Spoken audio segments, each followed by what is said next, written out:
Your board just voted to adopt a new rule. Everyone agreed it was reasonable.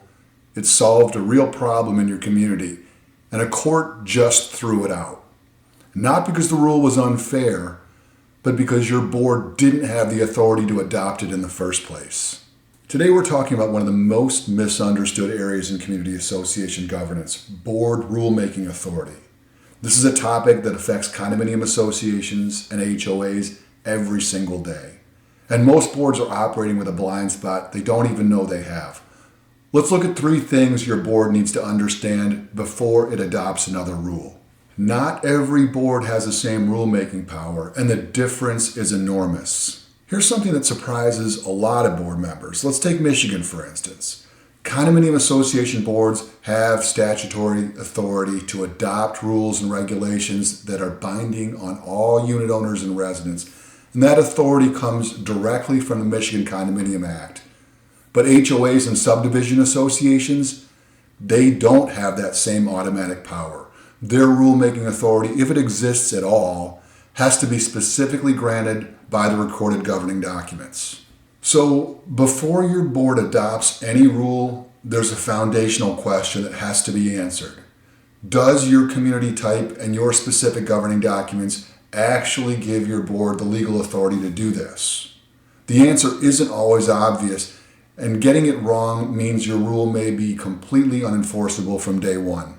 There's a critical legal line between a rule and an amendment, and boards cross it accidentally all the time. This is where things get genuinely complicated. Rules and regulations are designed to clarify and add detail to what's already in your governing documents. They are not a shortcut for changing what those documents say. The moment a rule starts to impose a new burden on owners, something not already contemplated by the master deed, declaration, or bylaws, it stops being a rule and becomes an amendment. And amendments require a completely different process, including owner approval thresholds that can be as high as 2/3 or even unanimous consent depending on your documents. Michigan courts have ruled on exactly this issue. And the outcomes haven't been kind to boards that didn't know the difference. A board can adopt a rule clarifying what qualifies as an excessive noise violation. That same board can't adopt a rule creating brand new approval processes and a fee structure that doesn't exist anywhere in the governing documents. One is an interpretation. The other is rewriting the contract, and only your owners have the authority to do that. The tricky part, that line isn't always obvious. What looks like a clarification to your board might look like an unauthorized amendment to a judge. Even valid rules can be invalidated if your adoption process had gaps. Let's say your board has the authority and the rule itself is within legal limits. You're still not out of the woods. The process by which a rule is adopted matters just as much as the substance of the rule.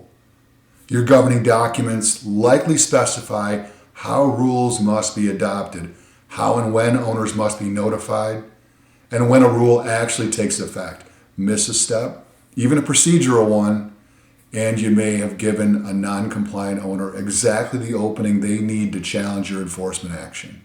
There's also the reasonableness standard to consider. Michigan courts have consistently held that association rules need to be non-discriminatory, comply with applicable laws, rationally related to legitimate community interests.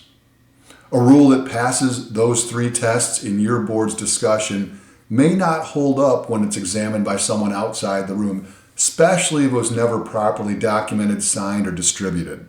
What this means is that rulemaking isn't just a governance task, it's a legal process with consequences, and the details matter far more than most boards realize.